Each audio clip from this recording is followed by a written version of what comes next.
Tiếng Anh thường dùng khi mua đồ ở tiệm tạp hóa. I'm making pho for dinner tonight. Do you have any star anise? Tôi sẽ nấu phở cho bữa ăn tối nay. Bạn có đại hồi không?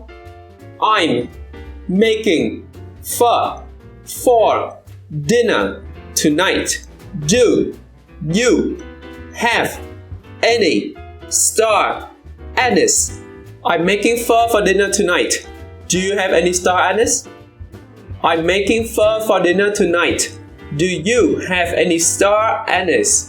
I'm running low on milk. What kind of milk do you sell here? Tôi sắp hết sữa rồi. Bạn bán loại sữa nào ở đây? I'm running low on milk. What kind of milk do you sell here? I'm running low on milk. What kind of milk do you sell here? I'm running low on milk. What kind of milk do you sell here? I'm looking for some fresh fruits and vegetables. Can you recommend any good stores in our neighborhood?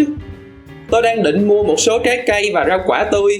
Bạn có thể giới thiệu cửa hàng nào tốt ở khu phố của chúng ta không? I'm looking for some fresh fruits and vegetables. Can you recommend any good stores in our neighborhood? I'm looking for some fresh fruits and vegetables. Can you recommend any good stores in our neighborhood? I'm looking for some fresh fruits and vegetables. Can you recommend any good stores in our neighborhood?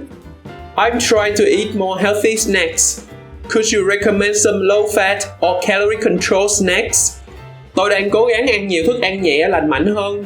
Bạn có thể giới thiệu vài món ăn nhẹ ít béo hoặc có kiểm soát calo được không? I'm trying to eat more healthy snacks. Could you recommend some low-fat or calorie-controlled snacks? I'm trying to eat more healthy snacks. Could you recommend some low-fat or calorie-controlled snacks? I'm trying to eat more healthy snacks. Could you recommend some low-fat or calorie-controlled snacks? I'm looking for a specific ingredient for a recipe. Do you carry lemongrass? Tôi đang tìm một thành phần cụ thể cho một công thức nấu ăn. Bạn có sả không? I'm looking for a specific ingredient for a recipe. Do you carry lemongrass? I'm looking for a specific ingredient for a recipe. Do you carry lemongrass? I'm looking for a specific ingredient for a recipe.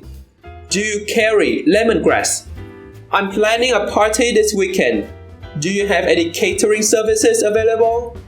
Tôi đang lên kế hoạch tổ chức một bữa tiệc vào cuối tuần này. Bạn có dịch vụ phục vụ thức ăn đãi tiệc nào không? I'm planning a party this weekend. Do you have any catering services available? I'm planning a party this weekend. Do you have any catering services available? I'm planning a party this weekend. Do you have any catering services available? Do you have any skimmed milk in stock? Bạn còn sữa tách béo không? Do you have any skimmed milk in stock? Do you have any skimmed milk in stock? Do you have any skimmed milk in stock? I'm trying to save money on groceries. Do you have any coupons or discounts available? Tôi đang cố gắng tiết kiệm tiền mua sắm tạp hóa. Bạn có phiếu giảm giá hoặc chiết khấu nào không?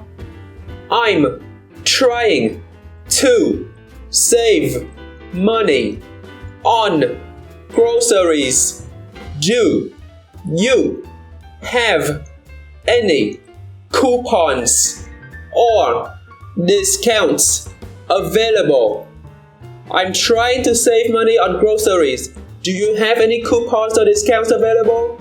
I'm trying to save money on groceries. Do you have any coupons or discounts available? Vậy là hết bài. Bạn thắc mắc điều gì về tiếng Anh? Nói mình nghe trong phần bình luận bên dưới. Mình là Dĩ Lê và đây là EngBits. Hẹn gặp bạn lần sau.